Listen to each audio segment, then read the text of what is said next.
lines become blurred and accountability seems to disappear in the minds of some when online. When our power is used in a negative manner, people can, and they do, get hurt. This, of course, is the case when it comes to cyberbullying.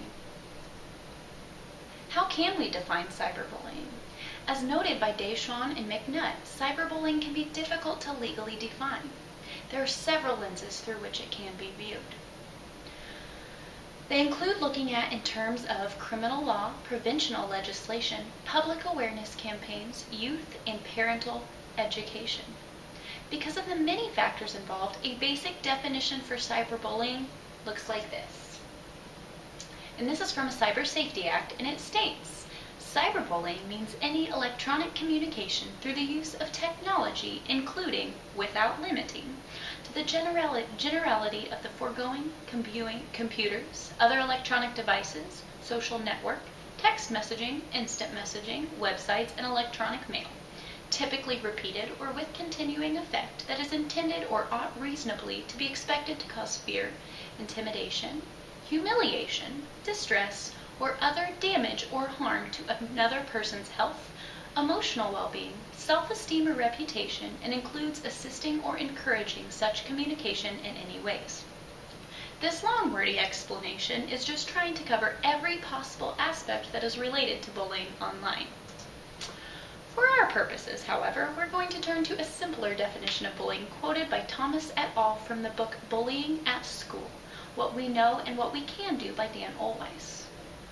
He said that bullying is a distinct form of peer aggression that involves negative actions that are intentional, repetitive, and involve an imbalance of power between the victim and perpetrator. Now, along with that definition, there are a few key attributes within the cyberbullying realm. These are, but are not limited to, the fact that they can conceal their identity, they have constant access to a wide variety of potential targets, and the content that they post is permanent. We recognize that cyberbullying is traditional bullying taken to a whole new level by the use of the internet. This is a point made by Baldry, Farrington, and Sorrentino in their discussion in the overlap of cyber and traditional bullying in a 2016 article entitled Cyberbullying in Youth, a Pattern of Disruptive Behavior. Data on the incidence of bullying is often collected by the use of self-report surveys. In their article, Integrating Traditional Bullying and Cyberbullying, Challenges of Definition and Measurement in Adolescence, a Review, Thomas, Corner, and Scott found that it is difficult to measure in part because victims may or may not identify themselves as being bullied, depending on how the questions are asked within those surveys.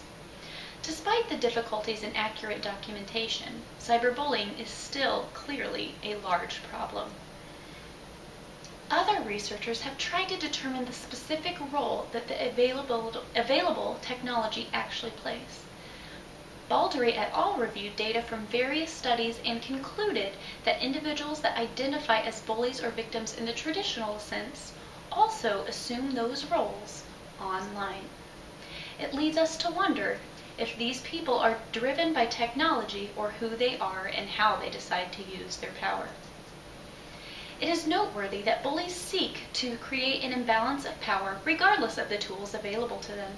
It supports the argument that technology is merely a means rather than a cause. In other words, this is, as I said, how they choose to use their power.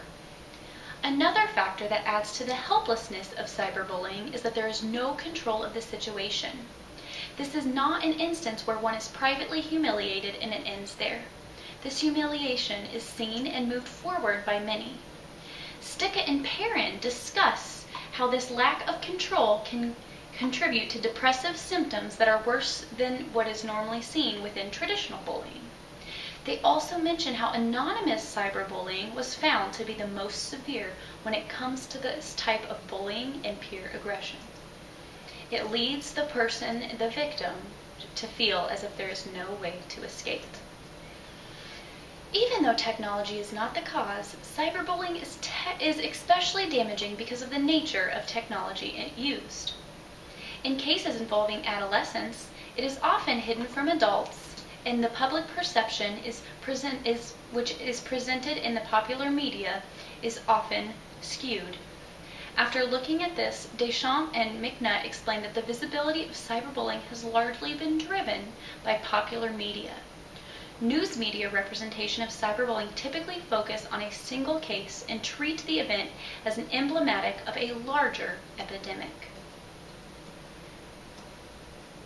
In fact, the publicized cases may not fully reflect the reality. In some instances, the message of the bully may be repeated or passed on by other individuals. This can amplify the feelings of helplessness for the victim. As the first generation for whom society's media is an integral part of life, we've seen firsthand how this works, and whether we care to admit it or not, many of us has participated in some way.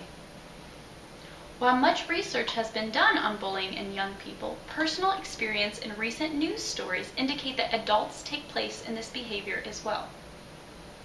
One such story posted by LA Times reporters Richard Winston and Veronica Roche that documents the very public example involving Danny Mathers, who posted an image of a naked woman in an LA Fitness gym locker room.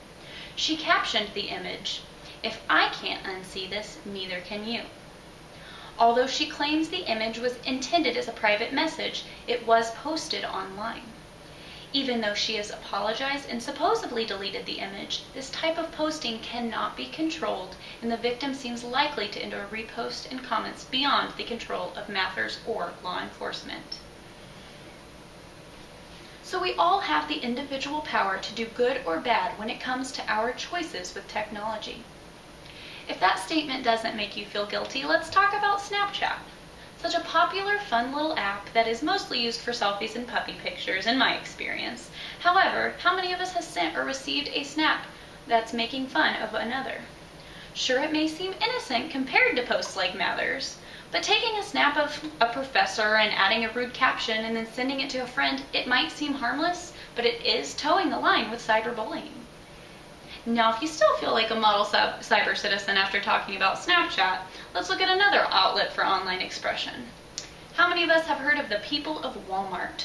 We see these images and pages pop up on Facebook and other social media, and we don't really think much of scrolling through the images. Gives us a good chuckle. It's easy to underestimate or overlook the impact of this behavior. We don't think about the subjects as being affected. Cyberbullying can be unintentional, but it is never not harmful. Technology is a tool. It is a tool that it can be used in a positive or a negative manner. As we talked with girl power, technology can be used in a positive light. It was used to help break out of stereotypical roles and to better lives. Hobbies could be turned into businesses, and one person can and did make a great impact on society. But it also has the negative aspect, and that was shown with cyberbullying. Yes, the cyberbullies also use technology as a tool. It shows that they can use their power to affect the world and those around them, but it was in a very, very negative way. So how will you use your power? The first step is recognizing that you are making a choice every moment of every day, whether you want to use your power for good or bad. There is a fine line between free expression and bullying in some cases. Tittle notes that it is not likely the governments who will attempt to fully control and censor online discussions, even with this type of bullying taking place. It will be up to us as individuals and as a community to set the tone for future generations.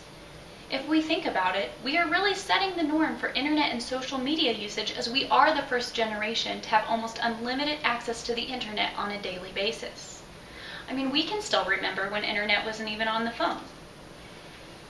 As the cyber world expands and evolves, new opportunities to develop businesses will fill needs will exist. Will you recognize the need? Will you recognize the fact that you can create your own app in cyber business? Even those of us who are going to enter a more traditional job field will still use technology to fulfill our responsibilities. Some of us may also have the added responsibility to help guide others in their own personal use of technology. As an education major, I see this as a very important aspect of my professional life. Young people will need to learn the lessons that we've already learned and also navigate all of the new aspects that are sure to come.